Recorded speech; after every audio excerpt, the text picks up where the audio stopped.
আমি ওই ব্যক্তিকে জান্নাতের আঙ্গিনায় একটা ঘরের গ্যারান্টি দেই যে ব্যক্তি তর্ক করার সময় নিজে হক এটা জেনেও সে তর্ক থামিয়ে দেয়।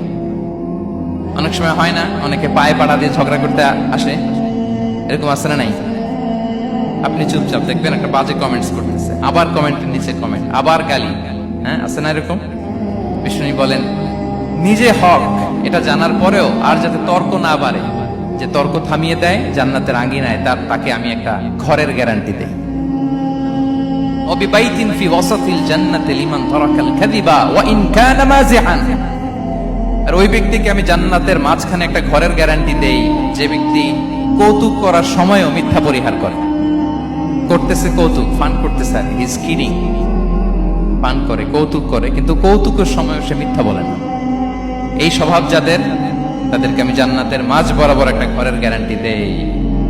এরপর বিষ্ণু কি বলে দেখেন, তিনি বলেন ওয়াবিবাইতিন ফি আ'লাল জান্নাতি লিমান হাসানা খুলুকাহ। আর জান্নাতের একেবারে হাইস্ট পিক অফ প্যারাডাইস, জান্নাতের সর্বোচ্চ স্তরে আমি একটা ঘর বা একটা বাসভবনের গ্যারান্টি ওই ব্যক্তিকে দেই যে তার আচরণটা সুন্দর করেছে,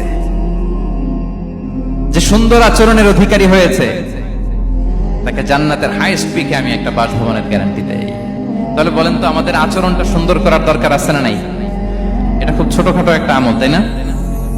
কথা বলেন, দক্ষিণ কোরিয়া প্রবাসী ভাইরা আওয়াজ করে বলেন, এটা কি ছোট আমল?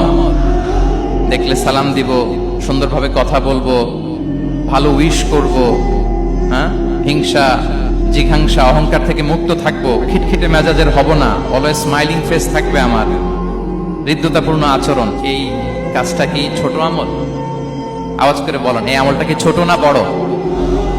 প্রিয় ভাইরা, বিষ্ণু ইসলাম সবার সাথে এরকম মাধুর্যতাপূর্ণ আচরণ করতেন, ছোট থেকে বড়, নারী থেকে পুরুষ, বন্ধু থেকে শত্রু, সবার সাথে সুন্দর আচরণ করতেন। এবং তার এই চমৎকার আচরণে মুগ্ধ হয়ে তার অনেক শত্রু মুহূর্তে তার বন্ধুতে পরিণত হয়েছে।